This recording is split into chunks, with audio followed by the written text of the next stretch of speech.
un bout de notre France à presque 10 000 kilomètres. 9180 km depuis la métropole. 9180 km depuis la métropole, 2 heures de décalage en été et 3 heures en hiver. Sur les cartes devant vous, c'est la côte ouest, la côte qu'on appelle sous le vent. C'est la région de la partie la plus sèche de l'île.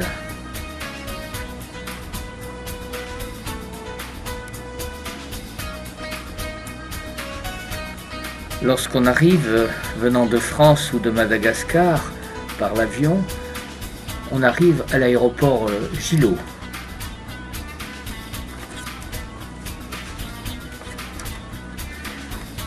Hébété par 10 heures d'avion depuis la métropole, on tend l'oreille au doux parler créole.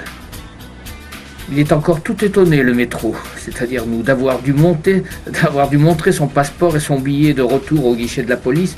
Et oui, pourtant, c'est un département français, fût-il d'outre-mer. Tandis que notre voiture s'engage sur la corniche, le long de l'océan Indien, la radio ne parle d'ailleurs que des embouteillages de Paris, de Bordeaux aussi, et de l'enneigement des stations des Alpes ou des Pyrénées. Difficile de se croire à 10 000 km de la mère patrie. D'autant que le paysage n'évoque en rien les rivages tropicaux auxquels on pourrait s'attendre. Où sont les lagons, les cocotiers couchés sous les alizés? Les falaises abruptes tombent sur les flots démontés comme en Bretagne. Pour un peu, ce métropolitain se sentirait chez lui, dans un coin bien sûr un peu venteux. Il ne sait d'ailleurs pas que les Réunionnais l'appellent Zoreille, avec un Z, un étranger. Personne ne sait au juste d'où vient ce sobriquet. D'aucuns avancent que les fonctionnaires français, à force d'avoir les oreilles qui traînent partout, en seraient responsables. D'autres supposent que faire « oreilles » signifiait ne rien vouloir entendre. On a dénommé ainsi les métropolitains, parce que ne comprenant pas le créole, il leur arrive de rien répondre, ils font « oreilles ». La route des falaises devant vous est protégée d'un filet pour éviter les éboulements. Ça reste aujourd'hui la route la plus chère du monde, 34 millions d'euros pour 11 km. Elle fut d'ailleurs bombardée par des navires militaires depuis l'océan pour creuser cette falaise.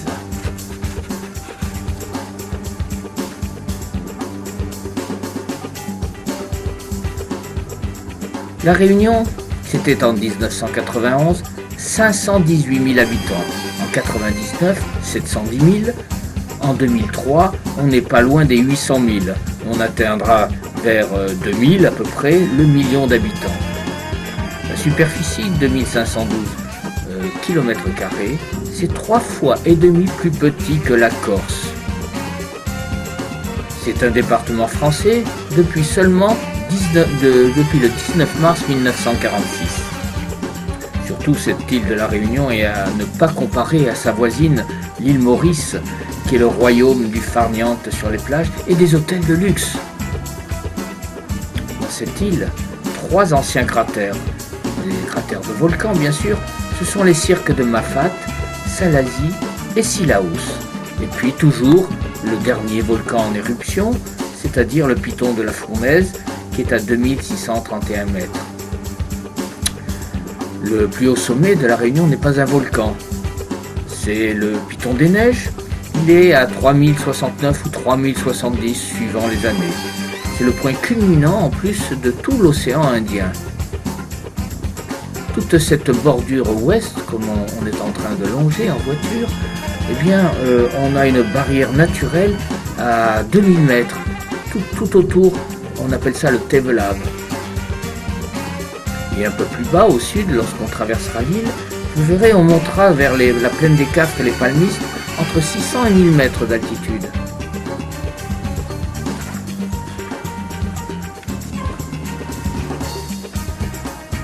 On pourrait dire que la quasi-totalité de la population pourrait parler le créole. Ce fut le cas il y a quelques années, aujourd'hui que 50%. C'est dans cette langue que depuis 3 siècles, ce peuple d'émigrants, venu d'horizons très différents, a pris racine à La Réunion.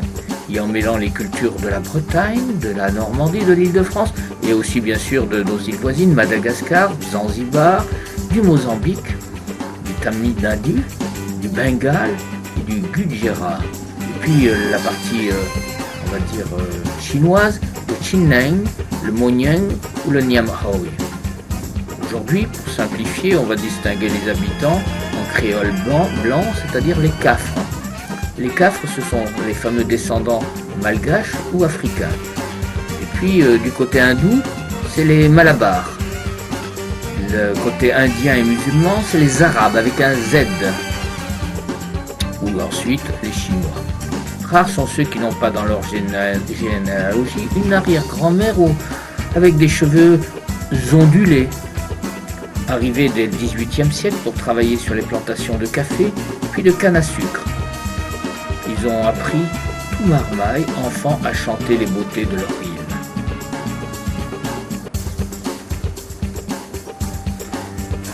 Les premiers habitants furent des mutins, colons français de Bretagne, des Bretons, de Port-Dauphin. Ces Bretons à Port-Dauphin, c'était à l'île de Madagascar. Ils survécurent et firent une description et un récit très enthousiaste de cette île. C'était en 1653. Alors Antoine Couillard, avec ses 13 compagnons, plus 6 malgaches, vient s'établir. Mais malheureusement, 2 cyclones successifs ont ruiné ses plantations et là, ils ont quitté l'île en 1658. Ensuite, c'est Louis Payen, accompagné de Pierre Pau, de 7 malgaches et de 3 femmes noires, qui fondèrent en 1663 la première colonisation permanente. Au milieu de ces fleurs flamboyantes et luxuriantes, très rapidement le problème des femmes à épouser se posa. Les filles des premiers colons, qui étaient à peine pubères, devaient se marier très vite. Elles durent donc entre 10 et 14 ans épouser des hommes forcément plus âgés. Tout le long de ces plages de sable noir volcanique, on fit venir des femmes malgaches du Mozambique, des Indes, des Tamouls, des Comoriens aussi au nord de Madagascar, et aussi bien entendu des Chinois. Et puis en 1710, voyant comme Paris donnait des ordres et voyant ses espoirs indiens et malgaches un peu décevants, et elle reporta ensuite son île sur Maurice. Et puis l'ordre de Paris c'était il faut rentabiliser les îles. Alors pour cela il fallait une valeur ajoutée. La première valeur ajoutée ce fut le café, puis les épices, la vanille et la canne à sucre. En se rappelant que toute la main d'œuvre bon marché venait d'Afrique de l'Est, de Madagascar bien sûr et de l'Inde. Alors qu'aux Antilles la main d'œuvre donc vient de l'Afrique de l'Ouest. C'est tout à fait différent.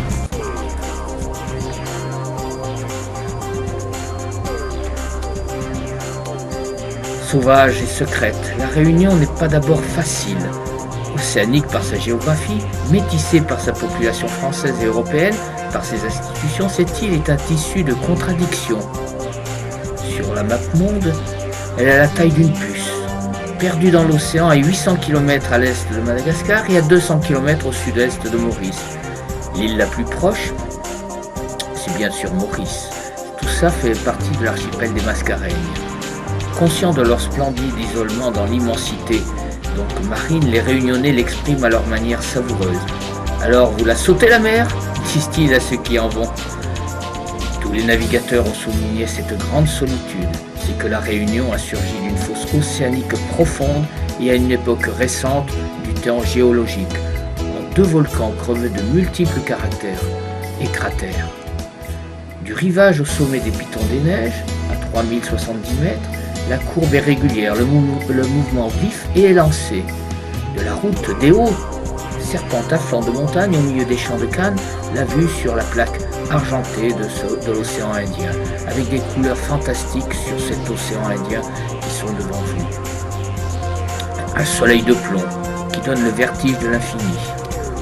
Et par contre, pareil, avec ses 3000 mètres sous l'eau et ses 3000 mètres au-dessus, la Réunion est un gros front où on se sent naufragé dans l'immensité, explique un insulaire.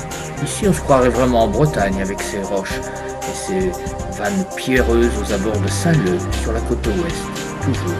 Une case a éclaté, varangue, et toit soufflé par l'ouragan, barre d'eau en charpie, car La Réunion et Maurice sont sur le trajet des cyclones. Ainsi, de novembre à avril, ils rôdent ces cyclones dans l'océan Indien.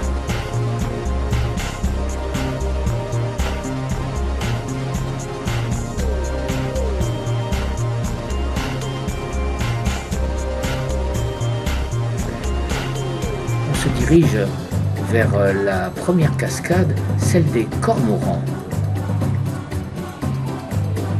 Détruit donc ce bassin du Cormoran qui niche dans des nids avec l'entrée au-dessous. Cette belle cascade du bassin du Cormoran. C'est surtout avant tout une réserve d'eau. Mais avant, c'est Sainte-Expédite. Sainte-Expédite devant vous qu'on a aperçu, c'est le petit coin du bon Dieu créole. Impossible de lire le toit d'une chapelle cossue. Sainte-Expédite, c'est l'icône star des bas-côtés réunionnais. Sur les hauteurs alpestres de la plaine. Le plus souvent, son format est celui d'une statuette, mais sans rapport avec les premiers coups. Là, voilà la belle cascade du bassin Malheur. C'est avant tout, comme je vous le disais, une réserve d'eau, car la côte ouest est un vrai problème. Il faut dire que l'eau est si mal partagée sur cette petite île qu'il tombe des déluges à l'est, tenez-vous bien, 14 mètres d'eau par an dans le cirque de Takamaka, alors qu'ici, dans le côté ouest, seulement quelques gouttes d'eau, 0,5 mètres par an. Alors il y a à l'étude depuis 15 ans un immense chantier pour capter les eaux du cirque de Mafat et de Salazie pour irriguer ensuite les... Le cirque de Salazie, qui signifie bon campement en malgache, est le plus petit des 3 cirques de la Réunion. Il est situé au centre nord de l'île, à 45 km de Saint-Denis. Vert, luxuriant, chatoyant, le cirque est surtout végétal et relativement humide car ouvert sur la côte au vent. En contradiction, comme je vous le disais, sous le vent et recevant donc toutes les pluies. Les cascades et les bassins y sont plus nombreux qu'ailleurs, mais on ne peut pas souvent s'y baigner, le temps ne s'y prête pas. Salazie est un régal pour les yeux, il n'y a rien d'oppressant dans cette arène facile d'accès. Pleine de cascades, de bambous et de chouchous qui se dorent au soleil sur les treilles. Salazie est connue pour ses gratins chouchous et pour ses chutes, surtout celle du voile de la mariée qu'on découvrira tout à l'heure, qui est des fois décevante quand il n'y a pas plu depuis des lustres. On y arrive sans s'en rendre compte car la commune est très étendue. Malheureusement, on ne peut descendre jusqu'aux chutes pour faire de belles photos, c'est quand même possible. L'habitat est dispersé, parsemé donc de cases en bois au toit garni de lambrequins et entouré de haies de fleurs. Voilà devant vous les béliers, ce fameux petit nid où l'ouverture est en dessous. D'ailleurs, sur les hauts, on va trouver, après ce petit bélier, un grand nombre donc de gens qui sont venus de Madagascar. Vous savez, ces habitants qu'on appelait les marrons, ces esclaves. Le plus célèbre, c'était Ochin. Il a donc vécu dans ce cirque de Salazie avec sa femme Eva et donna son nom à ce piton qui est tout à côté. Les esclaves en fuite et leurs poursuivants furent longtemps les seuls à parcourir les cirques. Mais lorsqu'au début du 19e, avec une crise agricole qui ruina de nombreux propriétaires, les Blancs, les fermiers blancs, s'installèrent également sur les hauts.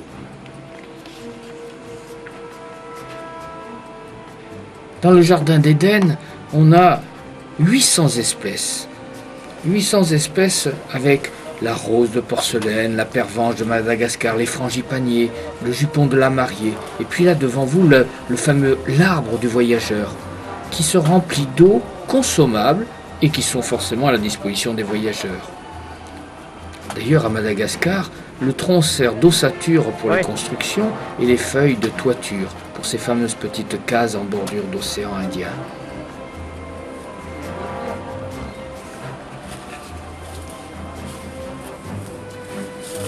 Dans ce jardin d'Éden, les plantes médicinales, technotoriales, alimentaires, odorifantes, mais aussi aphrodisiaques, sacrées et maléfiques. On n'oubliera pas les plantes hallucinogènes, des lianes d'argent, des coussins de belle-mère, c'est-à-dire les cactus. Et puis, bien sûr, on ne va surtout pas négliger ce qui est à La Réunion quelque chose de primordial, c'est le caméléon. Ce caméléon, il est surnommé ici à La Réunion l'endormi.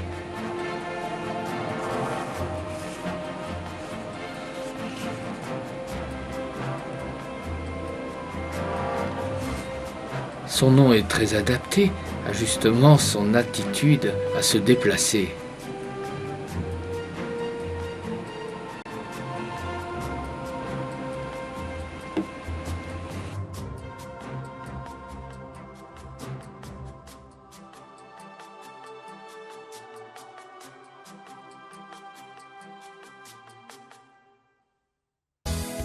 Lié donc à toutes ces fleurs. La vanille, cette plante que l'on cultive aux Mascareignes, aux Seychelles et à Madagascar, est une orchidée qui était utilisée par les Aztèques pour parfumer leurs boissons. Elle fut ensuite acclimatée dans les serres du Muséum de Paris au XVIIIe siècle par le botaniste André Thouin. Elle arriva à La Réunion en 1793 avec le capitaine de vaisseau Philibert. Il avait apporté quelques plantes en provenance de Cayenne, mais il s'agissait de vanille pompona.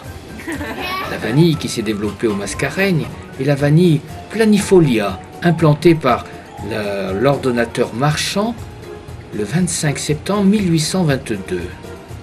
Sa culture ne prit de l'expansion qu'après la découverte par l'exclave marron Edmond Albus du procédé de pollinisation artificielle en 1841 à Sainte-Suzanne, île de la Réunion.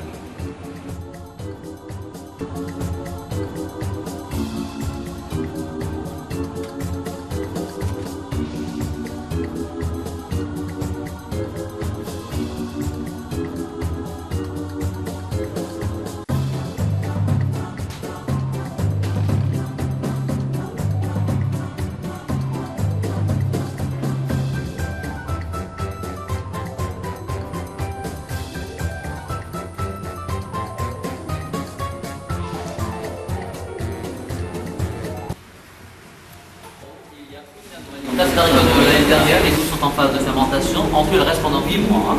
Donc lors de la fermentation, elles seront contrôlées pour voir si c'est un risque. Moi c'est sûr, parce que si jamais au départ on laisse passer parce qu'il contient beaucoup d'eau, une fois en caisse, elle va contaminer les autres par moi c'est sûr.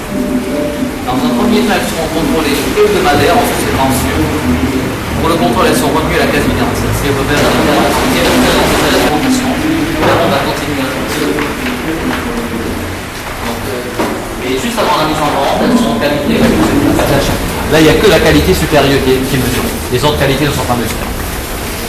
Donc après le calibrage, elles sont mises en phase de stocker jusqu'à la mise en vente. La vanille qu'on commercialise actuellement, c'est la récolte de 99. Celle de 2000 sera commercialisée très bien. Et c'est l'épice la plus chère après le safran, le vrai safran. Le safran pays que vous voyez fait le marché ou même dans la grande distribution, c'est le curcuma. Le vrai safran, c'est le safran pro plus qui est vendu. Saint-André à Saint-Lazy, nous allons rencontrer à travers ce périple notre guide PEI, Patrick Manoro. On ne disait pas qu'elle était enceinte banalement, on disait oh là là, celle-là elle est en voie de famille. En voie de famille, c'est joli ça. En voie de famille. Il y a des petits gamins qui étaient un petit peu plus brutals, ils disaient ah celle-là a un galet dans la roue. Oh. Un galet dans la roue. Tu as une galée dans un caillou dans la roue, ça fait une bosse, donc c'est. Ok, un bobo. Voilà. Un enfant qui était né d'un deuxième lit, on disait pas banalement un bâtard et machin, on disait ça c'est un enfant la rivière. Et chaque nom avait une raison. Premièrement, corbeille d'or, pourquoi? La veille des mariages, quand on sait qu'aujourd'hui les gens qui se marient, on jette du riz sur la tête des mariés, et quand on sait qu'à côté de chez nous il y a des gens qui meurent de faim, à tel point en Madagascar par exemple, moi je trouve que c'est beaucoup plus intelligent les pratiques de nos parents à l'époque. Donc on allait prendre ces feuilles-là, il y en a plein, on mélangeait les couleurs dans les paniers, et c'était ça qui était jeté sur la tête des mariés. Donc beaucoup plus sympathique. Les petites gamines le matin, voilà ce qu'ils faisaient.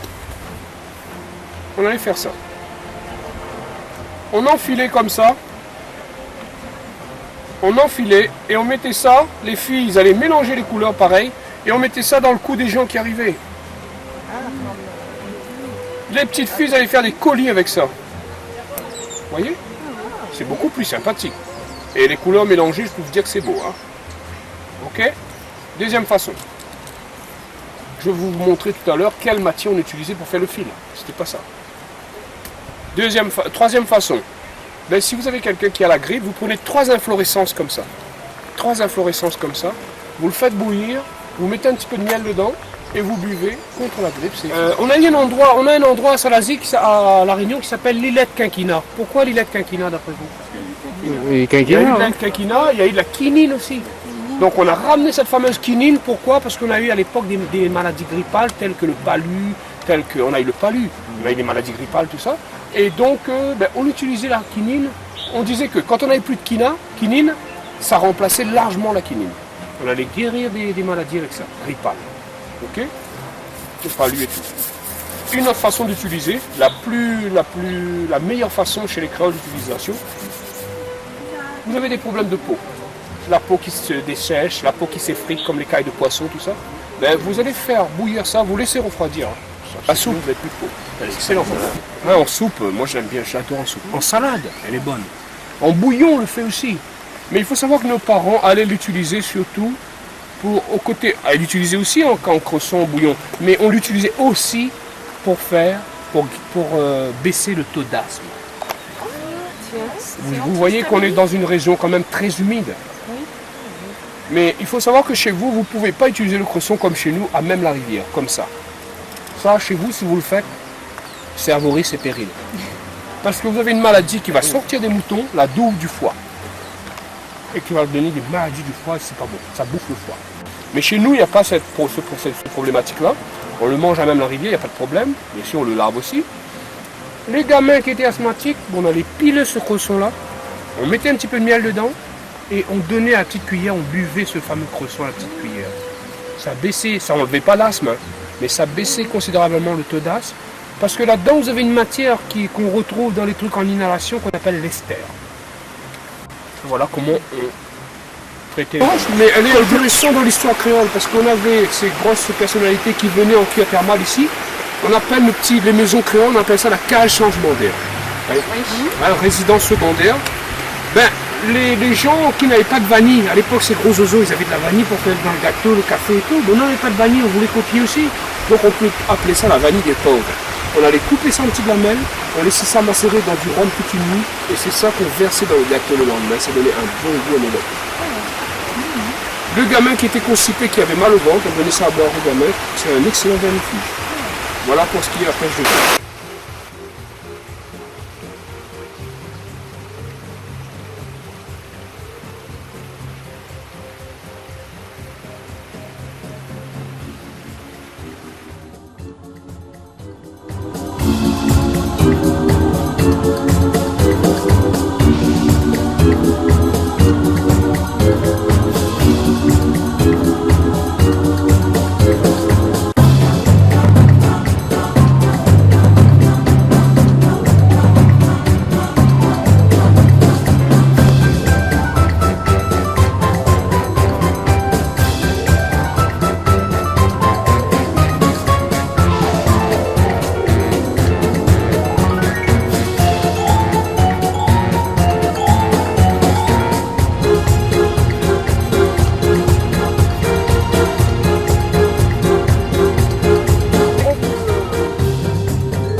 Avec des verres ou sinon des andettes.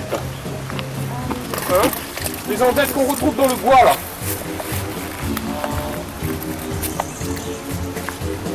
On pêche aussi avec de limon. Hein? Il faut savoir qu'on mange aussi ces andettes là. Hein? On le mange. Hein? Tilapia. Il y en a chez vous. Hein?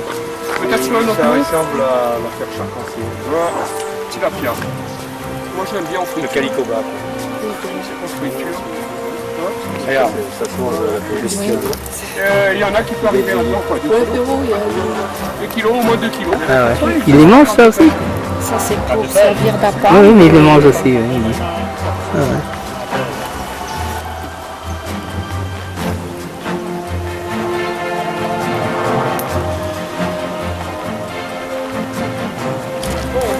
Le bambou, il faut savoir que ça appartient à la famille des herbacées. C'est une herbe, c'est la plus haute herbe du monde.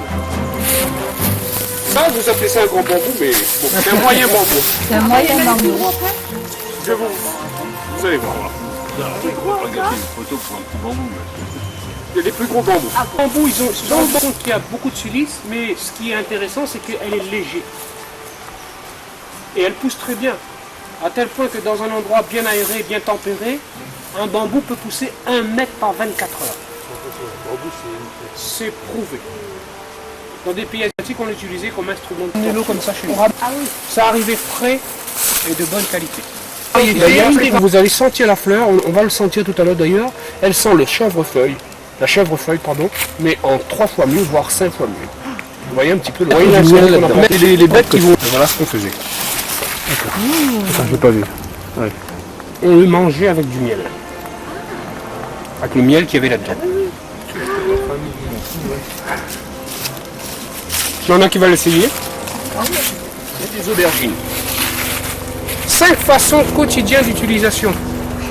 Le matin, on était de corvée, on mettait ça dans la cuisine pour laver la vaisselle. L'éponge créole.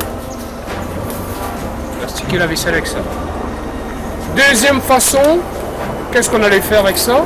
On allait tout simplement faire mûrir des bananes. Aujourd'hui, on sait que les gens qui font mûrir des bananes, ils vont mettre ça dans du cétylène. Or là, ça marche parce qu'elle dégage, au même titre que la banane, elle dégage du cétylène. Donc on allait mettre ça, les feuilles, les bananes, les feuilles, on attachait le tout, on faisait mûrir les bananes là-dedans. Troisième façon, les gens qui allaient travailler ces gros oiseaux là, tu connais c'est quoi les gros oiseaux? Oui, moi des autres là. Bon, gros oiseaux c'est quoi? Marmaille. Non, la marmaille c'est... Non, gros oiseaux c'est... Ça pouvait être un blanc, un noir, Quelqu'un qui a du fric. C'est celui qui avait du fric. Tout ça. Ah oui, ça pouvait être un créole, un yab, un cac, un malba. S'il avait de l'argent, c'était un gros oiseau. Mais ces fameux gros oiseaux là, nos femmes qui venaient travailler chez eux, on emmenait ça, et ils astiquaient le plancher avec, ça faisait briller le plancher.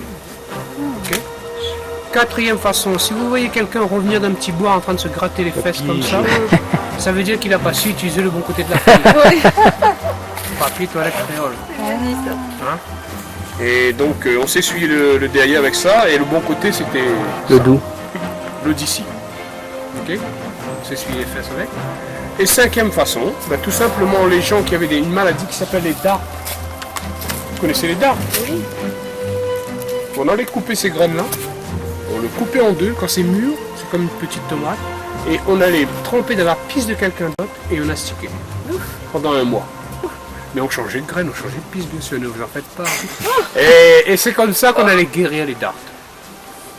Récemment, j'ai appris, il y a des gens qui étaient d'origine maghrébine, ils me disaient qu'il y avait des docteurs dedans qui disaient que eux, il y a un nom bien spécifique où on va utiliser l'urine pour guérir. L'urimatologie, et ça existe. Parce que l'urine a un laps de temps très court, elle est stérile. Après, elle va devenir, les bactéries, les champignons vont s'installer dessus, mais à un laps de temps très court, elle est stérile, à tel point qu'ils disaient que les femmes qui ne voulaient pas, pendant la guerre, les hommes qui venaient prendre ces femmes pour faire des enfants, ils ne voulaient pas avoir des enfants impurs, si vous voulez bien, donc ils allaient donner aux femmes de la pisse de bouc, et ça rendait stérile sur un laps de temps. Déjà, en légumes, et quand il est mûr en fruits, je peux vous dire, quand il est en fruits, il sent quand même très fort. Très fort. C'est meilleur en légumes alors. Voilà. Les descendants quoi? Africains, malgaches, hein, tous ces descendants qui étaient très très croyants, qui utilisaient la nature, c'est vrai, mais qui étaient très très croyants. Et nos parents aussi utilisaient ces croyances pour faire filer droit les gamins. Et il y a plein de croyances au niveau des outils et tout. Donc on va parler du les fruits quand même, ils sont quand même les odeurs, vous avez vu que les odeurs ils sont quand même assez prononcées. Hein. Je veux parler des choses pour les femmes aussi. Hein. Oui, merci. Ah non, j'ai pas dit comme ça, moi tout ça tu vas me faire, ça sent tu vas me faire taper dessus là.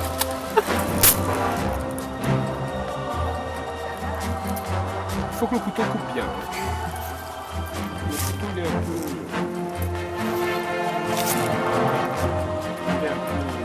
Mais au moins il est... Il doit y en avoir pas mal là actuellement. Oh là là, ils doivent faire une collection. On a eu des gros problèmes quand on parle d'avion, on a eu des... Un petit peu par ici. Voilà, c'est beau. C'est beau, c'est... Si vous achetez un ananas, ne jetez pas ça.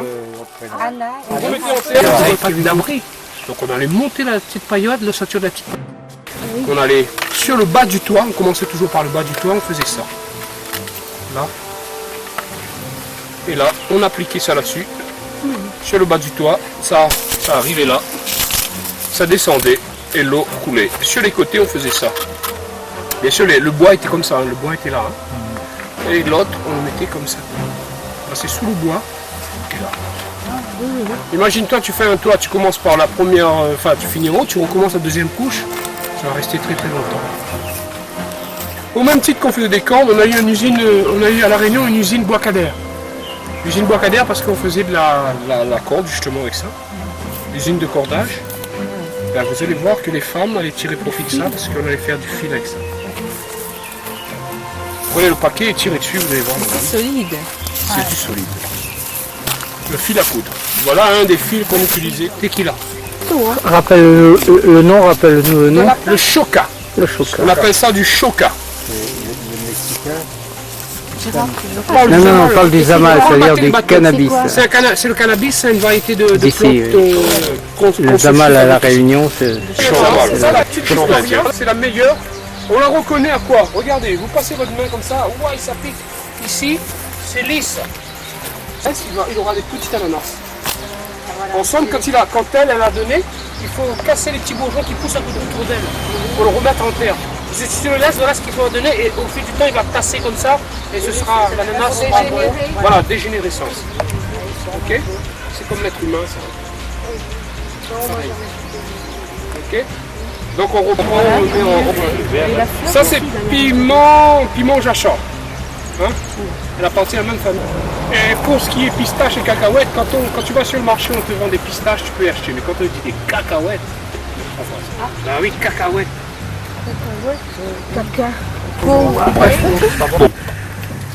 Ça c'est quoi d'après vous? Un fruit. C'est quoi comme fruit? Je ne sais pas. Ben, c'est tout simplement la papaye.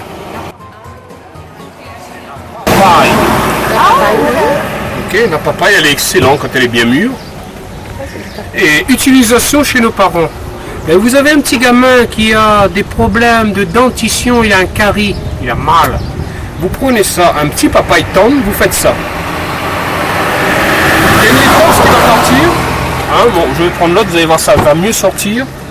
Tiens, cette laitance là, vous le mettez sur un morceau de coton et ça anesthésie considérablement le mal aux dents. Voilà. Mais ils ont mis un procédé en place récemment, la papaïne, où ils vont injecter ça dans les trucs des reins, là, les disques, comment on dit ça? Les calculorats. Ben, ils traitent les calculorats avec de la papaïne, avec ça. Ce lait de papaye. C'est un procédé qui a été mis en place et qui marche. Ok? Ah oui, Christophine. Chouchayote Christophine, elle appartient à la famille des cucurbitacées. Ah oui. Concombre, tous ces bordels. Ça c'est le chou. Elles sont bonnes. La petite banane mignonne, on l'appelle aussi rabitois jeune homme. Thalys ou le poc-poc, comme on l'appelle. Poc-poc, ok? Poc-poc, il y en a qui l'appellent l'amour en cage. Elle est très vitale. Vous pouvez utiliser les trois façons, c'est Nadmoun, sinon Nana quelqu'un ou N'a point personne. Si il n'y avait plus personne, qui allait te répondre? Mais c'est comme ça qu'on arrivait chez les gens, on criait. Supposons que tu arrives là, tu appelles, tu seras bien reçu. Pas là, toujours pareil. Mais si tu avais brûlé les étapes, s'il avait un petit café à te donner, c'est sa façon à lui de te montrer que tu avais brûlé les étapes et que tu ne donnes pas ce petit café. C'est le mode de mélange de thé qui a donné le... C'est un thé sauvage qu'on a mélangé avec un nez. Oui, c'est là qu'a démarré et après on a hybridé le reste. Ce matin, non, peut-être que la rivière, peut-être... Ici, une famille nombreuse. Moi j'emmène les gens chez lui parce que j'ai eu envie. Et c'est vrai que quand j'ai commencé, il disait que c'est misérable, tout ça. Moi j'ai dit, j'ai envie de montrer comment les gens vivaient tout simplement, pas de mettre en place des choses. Et c'est pas si vous revenez ici dans 3-4 ans, vous allez voir ça. Si ça évolue, c'est dans son sens. Hein. Là, il y a pas longtemps qu'il a ramassé ça. Hein? Ah, voilà. Là, oui. Enlève la peau dessus comme ça. Voilà. Et Pourquoi on met au après, soleil il faut mettre un soleil après. Hein. Parce que quand il y a une grue dessus, on ne peut pas le battre dessus, enlever la Voilà. coque tant qu'il y a la grue. Voilà. Ok, Et- donc il passe à partir de là, les restes on monte à ça. Et après, il faut faire ça. Il faut frotter, mettre un petit chiffon avec un petit bois, taper pour faire sortir ces petits coques là-dessus. Voilà, comme ça. Voilà. Comme ça là. Et tout ça, vous le faites à la main? À la même main, hein. Attends, il fait monter le café. Il reste quoi griller. Là, il ne reste plus qu'à le torréfier. Voilà. Et quand il est torréfié, voilà ce qu'il reste. Il boit toujours son café, il n'achète jamais de café. Ah bah j'imagine. Voilà, quand il est grillé, c'est comme ça. Hein. Ah voilà. Comme ça. Dernière étape. Voir dans la bouche. Tout le matin, il faut vichy un petit grain comme ça. Ils vont enlever les arbres de la bouche. Un grain de café, Ouais, tu un suces petit le grain de matin. café. Donc, Ouais, ouais. Côté médicinal encore, si vous avez des gamins qui ont la cystite, problème urinaire, vous prenez 3 grains de café vert, 3 cœurs de café, les terminus de cœur, vous faites bouillir, vous donnez à la soif, à boire à la soif. À la soif, ça veut dire que vous pouvez boire tout le temps. Satiété. Efficace contre les problèmes urinaires. Café vert. Café vert. 3 grains de café vert, 3 cœurs de café vert.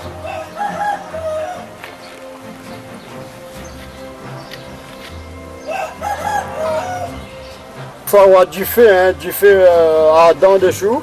Et il faut tourner avec un petit morceau de bois jusqu'à temps il va devenir comme ça. Mais il ne faut pas le café le brûler. Hein. Il faut les juste comme ça. Oui, d'accord. Ouais. C'est encore il n'aura plus de goût. Hein.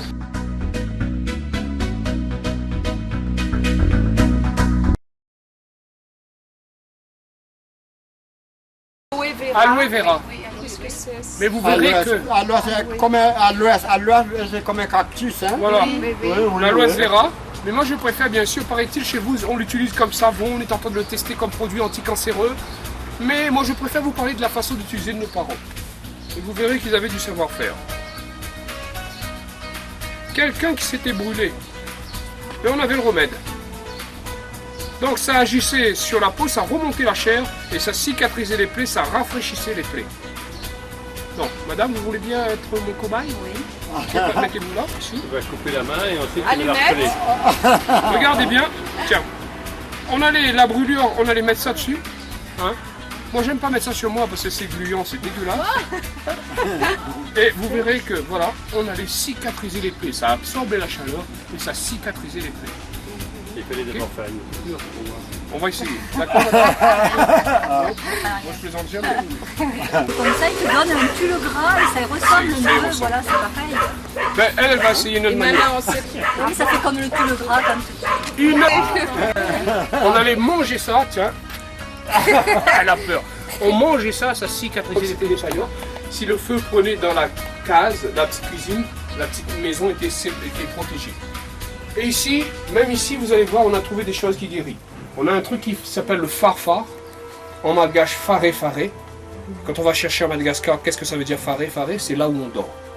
Mais nous, nos parents mettaient des toiles du maïs en haut pour pas que les bêtes ne piquent le maïs. Le boucané, c'est ça. Elle va rester 6 mois sans bouger. Bien sûr, sauf si on fait ça.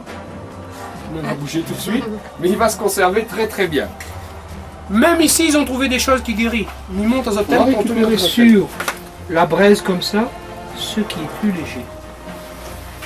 Au même titre qu'en pharmacie, on va retrouver le charbon, mais ça, on va le délayer dans un peu d'eau pour les gamins qui ont des problèmes d'estomac. Comme chez vous, le charbon. Voilà. On délaisse un peu d'eau dans nos gamins à boire et c'est efficace. Ok. La fleur de sable. Quand on monte à hôtel, Attends, mais fais monter là. Là, mis pour un petit paradis là. Hein. on appelle ça le moulal. Hein. C'est toile d'araignée? Le Non, moulal, non, ouais, non, tout ce c'est qui est c'est moulal. la toile de, Vous de appelez ça, l'araignée, c'est comment pas vous la appelez ça, toile. Hein. le- Comme ça. Tous ces trucs La qui suie, font voilà, là, la hein, suie, c'est la tout suie, le- la suie. La suite. Voilà, par exemple, si on a la dent qui fait mal, hein, on a mal aux dents, lui prend ça avec un petit gousse d'ail, lui crache bien, lui met dans la dent et il va passer. Ah oui? Oui, il appelle ça le moulal. Ah bon? Oui, oui, oui. Ok. Voilà. La suie. Voilà. Je suis sur une gousse d'ail. Oui, oui, oui. Oh, bah, ça, on peut le faire chez nous. Tous ces trucs qui sont dit aussi le fait là. Hein. Ouais. Ah oui. Ça, la mêle à maïs. Voilà. C'est du basalte. On appelle ça la roche piquée, très imagée. Hein. Donc comment on le fabrique? On va en rivière, on le taille grossièrement parce que c'est lourd. On va le ramener ici. Arrivé chez nous, on va le fignoler comme ça, l'arrondir, mettre des petites rigoles comme ça pour le broyage du maïs. Ici, on va mettre un morceau de fer soudé comme ça. Un petit sombli pour que le fer ne tourne pas autour du fer. C'est un genre de joint. Il n'y a pas besoin de fumer pour ça. On met un petit joint comme ça. Ici, on met un morceau de fer, là, un axe, et c'est ça la mêle à maïs, et on le soude comme ça. Mais logiquement, on ne doit jamais avoir du plomb apparent comme ça. Parce que c'est comme ça qu'on a du plomb dans l'aile. Le fameux saturnisme, qui est une maladie qui s'attaque au cerveau et les reins. Et donc moi je pense que le grand-père, il a dû rajouter ça, ou ça s'est usé, ou sinon il a rajouté en dernier ressort, en dernier moment. Donc, pour désigner la mêle à maïs, que chaque objet avait sa petite citation. Pour la mêle à maïs, on disait « Mi mange par ma bouche et mi chie par mon rein ». Kosa Mile, qui suis-je? Je suis la mêle à maïs. Allez. Tout, le maïs était là. Comme je suis gaucher et droitier, c'est plutôt là.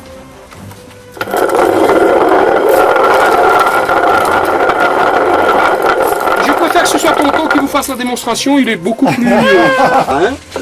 Là, voilà. Oui, il faut faire ça comme ça. Voilà. Il faut tout le temps aller dans le maïs à la gueule du moulin. Hein?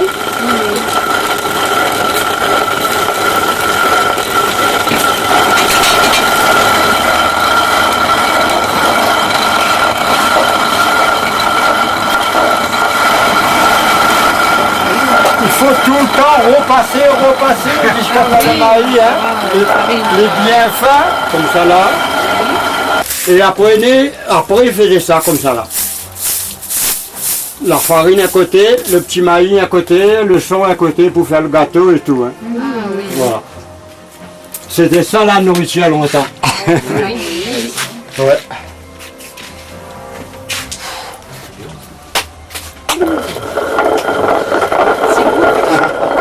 C'est l'inertie qui allait aider sur soi. Il y a l'inertie, après une fois que ça... Sur le toit, on met des bouts de là-dessus pour attacher la paille au fur et à mesure sur les golettes. Voilà. Ils appellent ça un palanquin. Un palanquin. Un palanquin. Et je dis aussi. Voilà. Bois de rempart. Le bois de rempart, c'est un poison violent. Hein. Oui, oui. Et en haut, dans la bouteille, où on est dans le à Pâques, où on est dans le rameau béni, le béni, c'est pour protéger la maison. Voilà. Oui, le rameau béni. Le rameau béni. Et ici, on a ça. Ce truc-là, ils appellent ça le dame la terre. Longtemps, ils mouillaient la terre. Et au fur et à mesure, pour durcir la terre. Prenez ou la manier ça, il fait, ah oui, le bois. Les personnes étaient costauds pour faire ça. Hein. Ouais. Le vieux garçon. Les longs.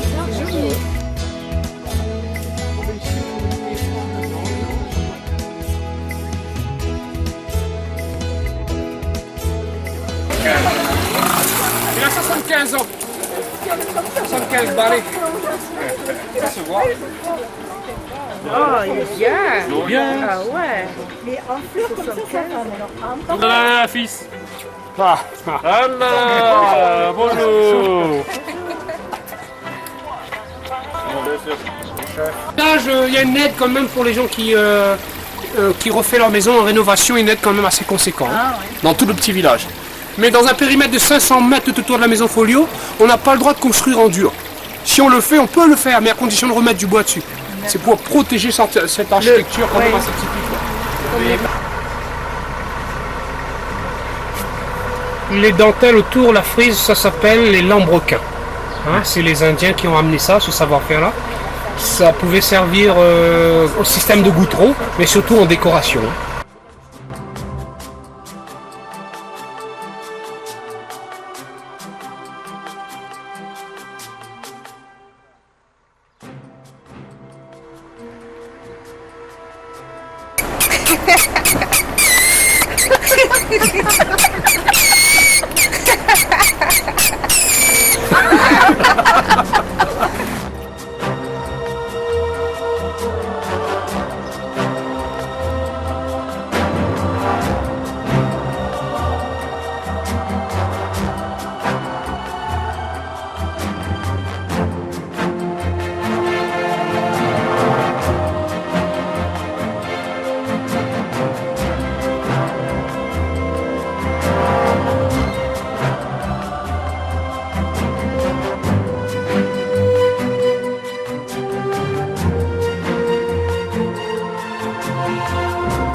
Quand c'était des fleurs blanches, vous pouvez y aller.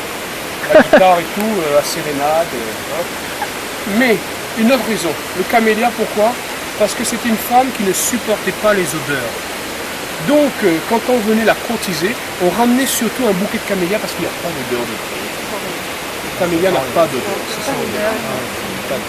L'utilisation chez nous, pour des processions, mais surtout, vous allez voir, nos parents avec du savoir-faire, on se baignait avec ça. Le savon. Ça mousse. Ça mousse. Tiens, sentez-le. On se lavait avec ça alors? Ça alors, on se lavait avec ça? Bien sûr, on se lavait avec ça. Ça sent rien de spécial, mais on se lavait. Comme du savon. Ça fait la mousse. Ok? Voilà. Comme le savon. De la mariée. À 500 mètres, à la sortie donc du village, la promenade dans les champs de Cresson et le passage près d'un élevage de truites est très sympathique. Le chemin n'est pas balisé, mais cette cascade n'a pas de possibilité de baignade, comme la plupart donc des cascades. Il y a bien sûr dans le monde une centaine de voiles de la mariée, mais comme toutes les cascades de mariée ou de voiles de la mariée, elles sont uniquement jolies quand les pluies sont abondantes. Les litchis sont mûrs, nous sommes au mois de novembre, car en octobre, au moment des différentes cultures, les litchis ne sont pas encore prêts. C'est comme à Madagascar.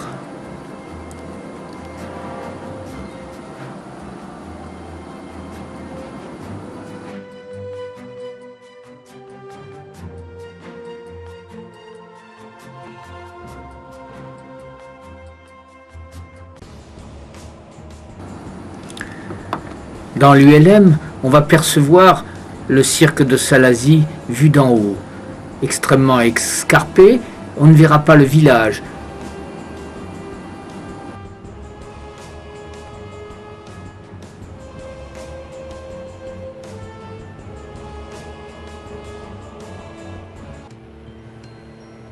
On voit le Piton Maïdo sur la carte qui va nous y amener, qui est un point culminant, donc, vu le Maïdo, la mer, c'est-à-dire Saint-Paul.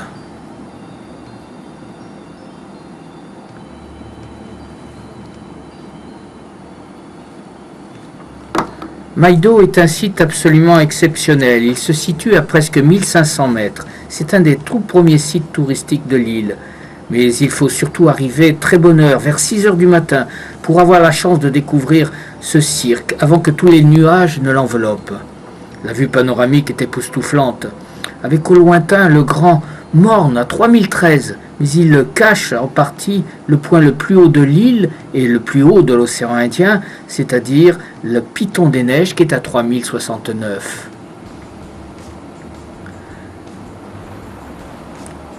Nous sommes au-dessus là, du cirque en ULM, c'est-à-dire que on va pouvoir percevoir ce que on ne peut pas voir même en hélicoptère, parce que l'hélicoptère va lui rentrer dans les crevasses. Là, on va rester au sommet.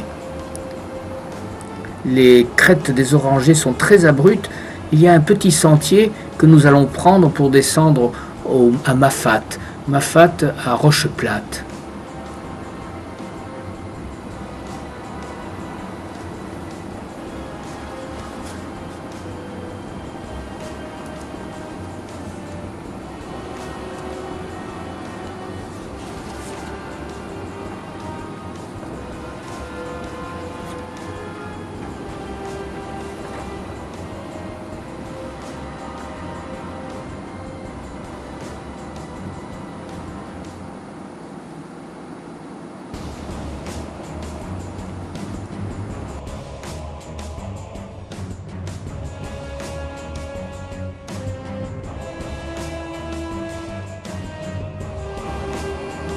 Tout au fond, on vient de voir Saint-Paul, et là, le sentier qui démarre sur Mafat pour descendre à Rocheplate.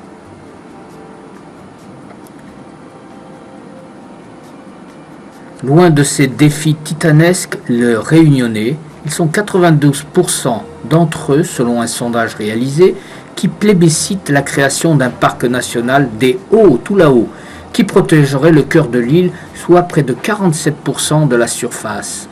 Les communes concernées sont Le Tampon et Salazie, mais ils doivent surtout voter pour la fin de l'année pour que Paris, ensuite avec son Premier ministre, entérine et tranche en principe en 2004. La population en attend beaucoup car il s'agirait d'une nouvelle génération de parcs nationaux, prévoyant une plus forte participation des habitants concernés aux instances de décision. Les uns espèrent que le parc luttera plus efficacement contre le braconnage végétal de ce qu'on appelle les tisaniers, qui prélèvent les écorces et cueillent toutes ces belles orchidées, comme le faram, pour en faire des décoctions médicinales ou parfumer tout simplement le rhum. D'autres pensent attirer davantage de touristes amateurs de randonnée comme sur nos photos. Mais le parc fait aussi peur. Rappelez-vous Louis Herville, il n'a que 23 ans et il se demande s'il pourra continuer à vivre à l'îlet des Orangers, là où il est né, tout en bas, un minuscule plateau en plein cirque de Mafat. À 1500 mètres, tout en bas on est à 1100 mètres, on le verra tout à l'heure d'altitude, alors qu'on est parti de Maïdo à 2500 mètres. Il nous faut plusieurs heures de marche pour arriver en bas. Car les futures autorités, elles ne risquent-elles pas d'interdire la desserte des cirques par hélicoptère? Aujourd'hui, Louis, dont je parlais tout à l'heure, est descendu à Saint-Paul pour acheter les matériaux nécessaires à la maison qu'il construit de ses mains. Les planches, le ciment, la tôle seront hissés là-haut, bien empaquetés en une seule rotation d'hélicoptère. À Mafat, l'hélico et les panneaux solaires sont les seules concessions de la modernité.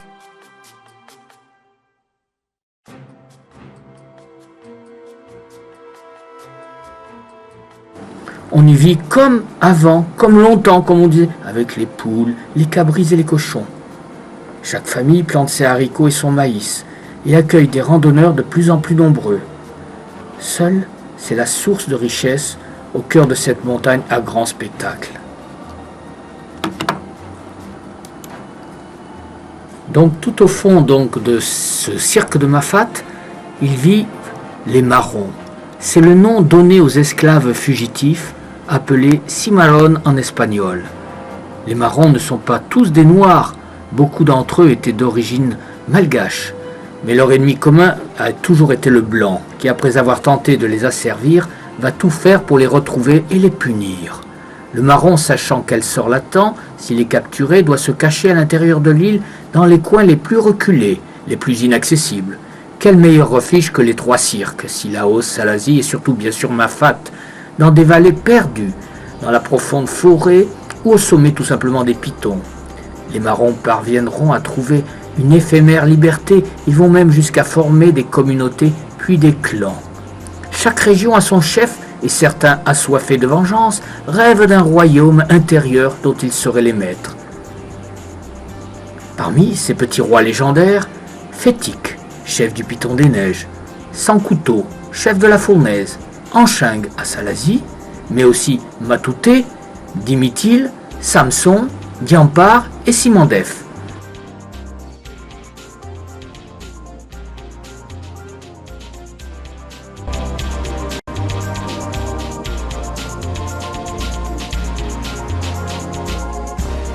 Nous verrons tout à l'heure en arrivant à Mafat, sur le toit de l'épicerie, les panneaux solaires qui sont en photovoltaïque.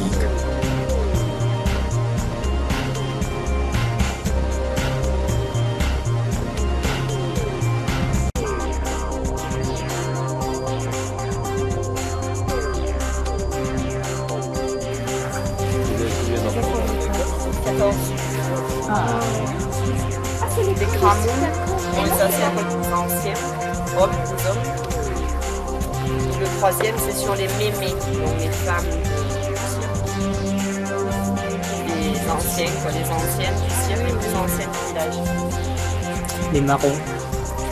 Voilà, les descendants du marron.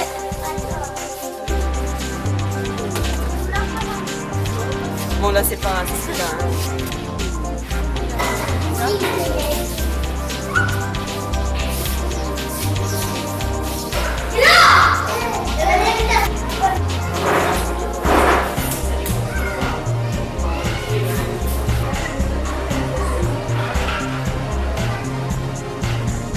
Et affiché au mur, bien sûr, la fameuse photo du facteur Angelo, célèbre depuis qu'il est passé dans une émission de télévision nationale. Il a reçu des lettres du monde entier et surtout, il a reçu 11 paires de chaussures.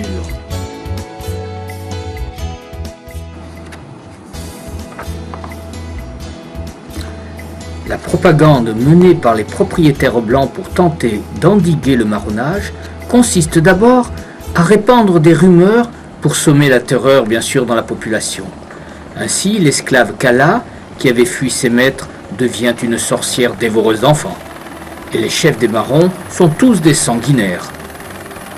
Au milieu du XVIIIe siècle, devant la recrudescence des cas de marronnage, les autorités confient à un certain Mussard un détachement chargé d'explorer les cirques pour en ramener les marrons, morts ou vifs. Ils en reviendront surtout morts. Une prime était offerte pour chaque dépouille d'esclave. La main ou l'oreille était la preuve, le justificatif qu'on avait bien tué le fugitif et permettait d'être payé. Les chasseurs, en plus d'une somme d'argent sonnante, se voyaient même offrir un esclave, mais bien vivant celui-ci. Avec de telles méthodes, les Blancs emportèrent la partie. Les Marrons disparurent, restent les légendes populaires et les noms des héros malgré eux désormais associés au lieu où ils trouvèrent l'espoir.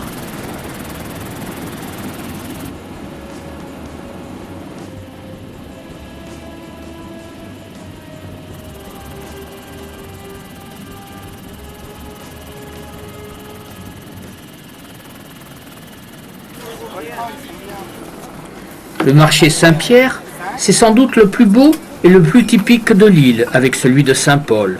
Nombreux étés, où l'on remarque surtout les superbes fleurs et les produits régionaux et également tout l'artisanat en bois de Madagascar.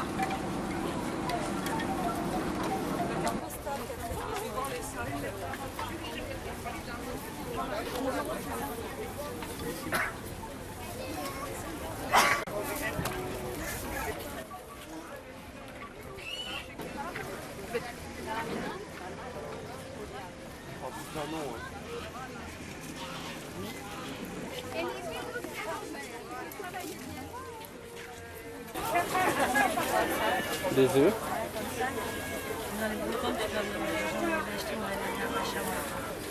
Non, mais de toute façon, il faut bien le faire pour les deux. Il n'y a pas de rire 7,50.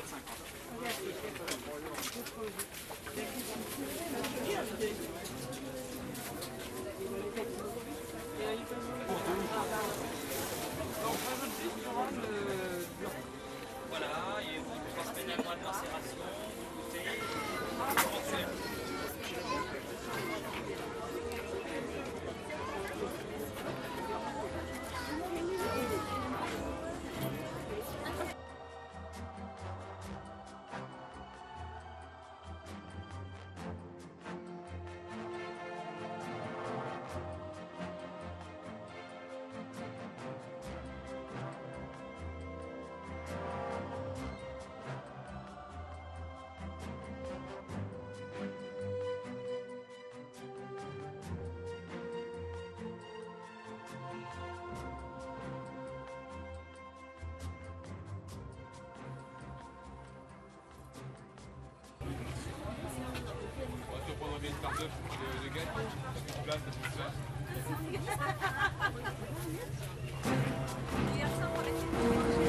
L'île de la Réunion, c'est bien sûr les créoles et également les oreilles implantées dans l'île depuis plusieurs années.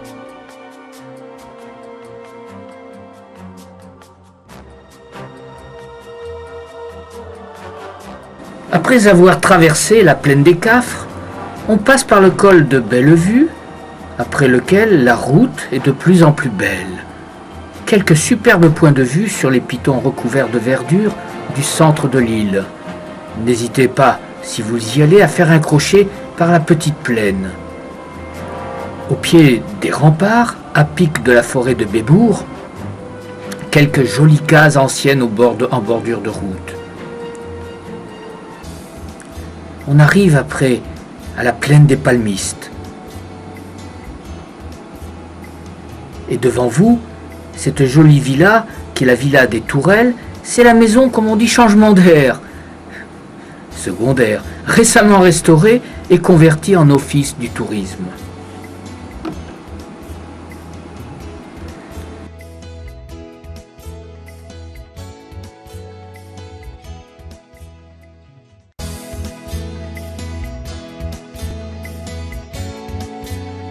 La plaine des Palmistes est un agréable village calme et fleuri. Son nom lui vient de nombreux palmistes et non des palmiers que l'on trouve dans cette haute région verte et humide où poussent ainsi les fougères et les orchidées. La toute nouvelle mariée a coûté presque 1 milliard de centimes. Beaucoup de touristes s'arrêtent pour la photographier. Et on peut faire de grandes et très belles randonnées dans les environs. La plaine est connue pour ses très bons fromages aux fines herbes, au gingembre, au combava, au miel, au goyavier et à la cardamone.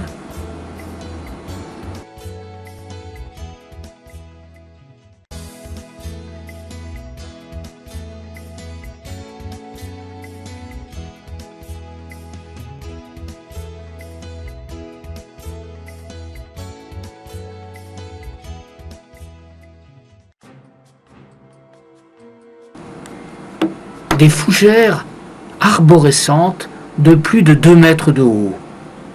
On les appelle, ces fougères arborescentes, les fangeants. On va voir la constitution progressive de cette fougère qui ensuite, par son axe, va se développer sur les feuilles. C'est très original.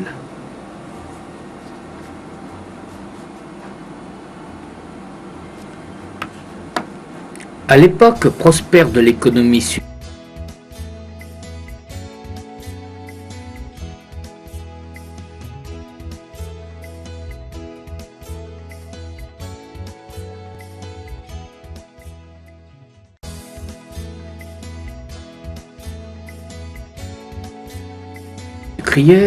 de nombreuses cases ont trouvé dans l'adjonction d'avant-corps à galeries la noblesse qu'ambitionnaient leurs propriétaires.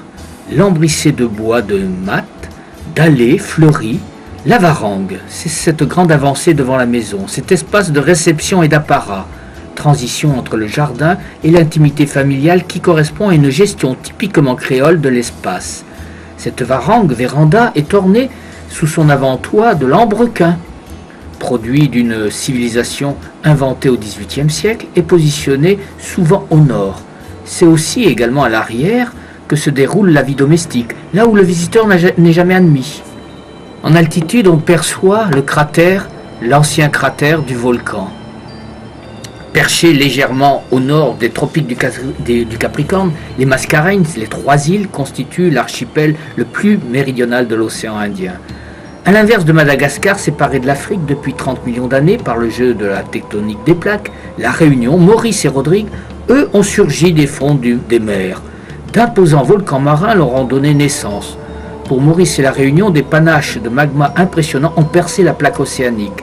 Cette émission de basalte a dessiné de vastes empilements sur plusieurs kilomètres d'épaisseur. Sur une petite partie émergée seulement des eaux, à Maurice, ces volcans sont nés il y a 5 à 10 millions d'années. Très érodés par les pluies tropicales, ils culminent seulement à 823 mètres. Cette activité s'est poursuivie modestement pendant plusieurs millions d'années jusqu'aux dernières éruptions il y a 25 millions d'années. Beaucoup plus jeune, la Réunion a vu jaillir ces montagnes il y a 2 ou 3 millions d'années. Malgré cette érosion, elles atteignent aujourd'hui 3069, le fameux donc piton de la fournaise. Mais l'océan cache la plus spectaculaire, l'un des plus imposants volcans du monde, près de 7000 mètres de haut et 220 km de diamètre. Seul un 30e du volume de ce gigantesque millefeuille de lave émerge au-dessus de l'océan, formant l'île que nous connaissons. Ce monstre, l'un des plus réguliers de la planète, crache toujours son feu. Cette piton de la fournaise entre ainsi en éruption approximativement tous les 18 mois. En travers de la route, la lave fume et coupe régulièrement cette route qui se trouve en bordure de mer au sud.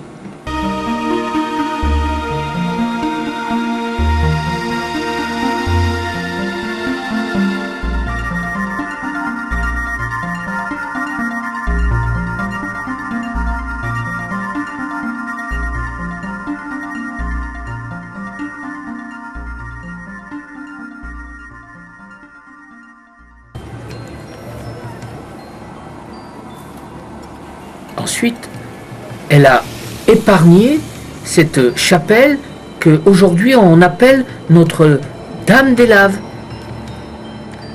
Le magma est passé à droite et à gauche de cette chapelle.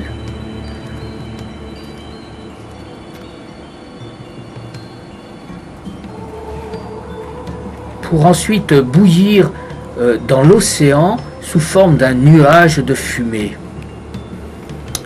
Quel spectacle près de Manapali, où cette ancienne lave qui entre dans la mer crée un spectacle bizarre entre le bleu et le noir de cette lave éteinte depuis plusieurs années.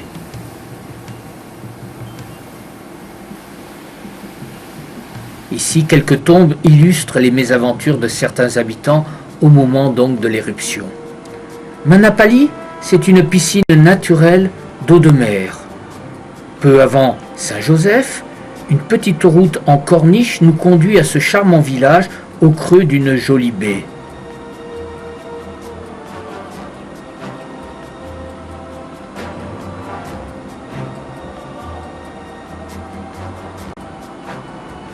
Tout autour, aux alentours de Manapali, on retrouve un ensemble de palmiers pattes d'éléphant. C'est spectaculaire de voir toutes ces pattes d'éléphant se hisser là près de l'eau.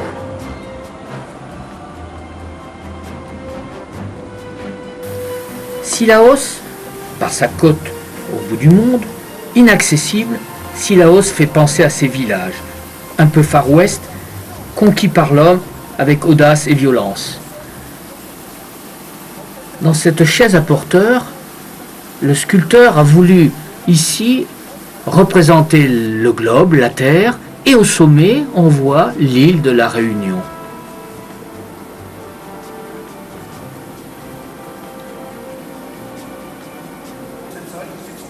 Les touristes, les gens de Sillaos qui veulent regarder les expositions viennent dans cette salle. Moi, comme je vous dis, si je ramène les gens en général dans cette salle, parce que dans les expositions, les gens peuvent venir voir. Et c'est vrai que la chaise à porteur, les gens ne savent pas qu'elle est exposée à la Maison de la Montagne. Donc cette chaise à porteur, elle a vraiment été utilisée. Elle est en exposition donc dans la salle d'exposition Jean-Jacques Mollardet. Les touristes, les gens des passages peuvent venir voir juste le village. Se faisait uniquement en chaise à porteur pour les personnes qui ne pouvaient pas marcher, les personnes qui pouvaient payer. C'était le seul moyen de locomotion pour accéder. C'est pas l'altitude pour les flamboyants. Donc nous ici à Sillaos, on a les jacarandas.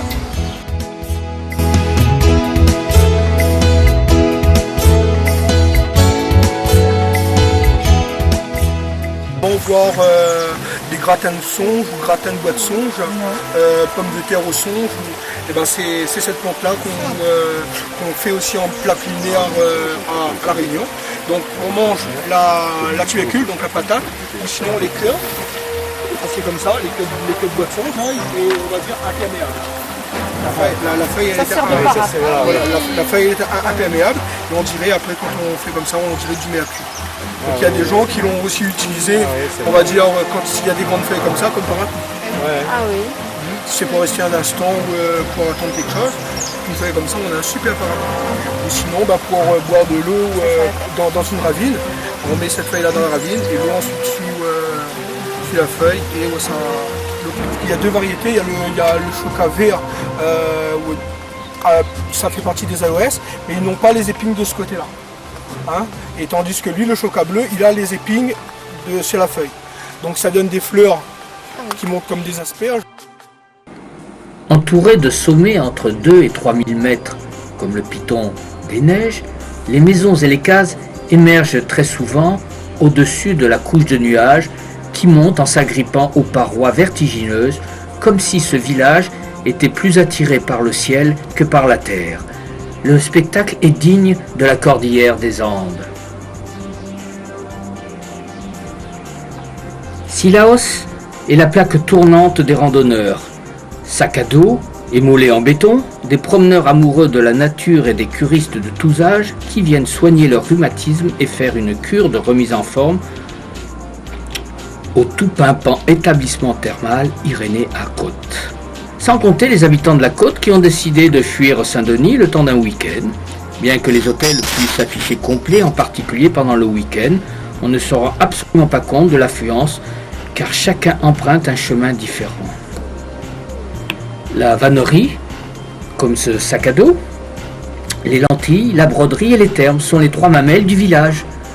Le vin de Sillaos, le seul de l'île, c'est la vigne Isabelle, cépage interdit en France. Il est le seul à avoir une mauvaise réputation.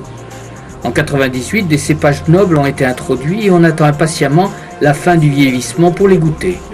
Une partie de sage, donc en auberge, et le séminaire il fonctionne depuis quelques années. Et il y a pas mal de grands hommes politiques qui ont effectué leur école au niveau de ce textile.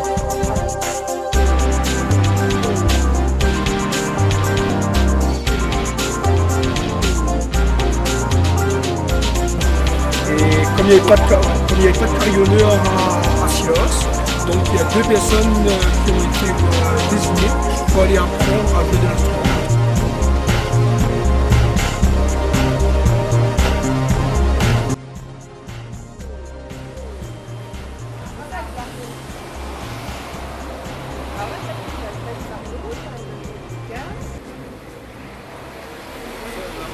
Et sinon quand c'est séchage, il y a des fruits jaunes qui pendent, comme des bananes. Passiflore banane. Et c'est les passiflores bananes. C'est très bon, c'est un fruit très bon qui ressemble à...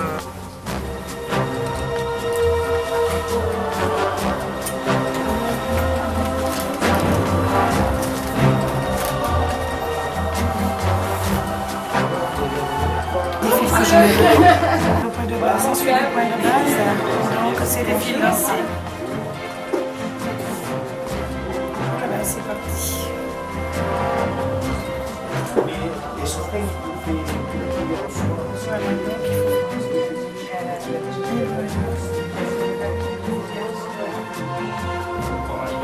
Voilà, et voilà, c'est reparti.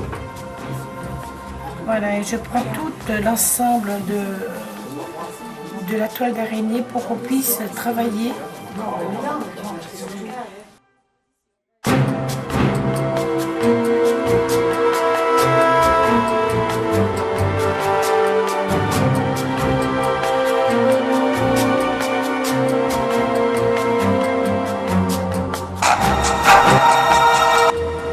Ces maisons, au jardin et aux haies remplies de fleurs, très proprettes, lui confèrent une allure de petite station de vacances.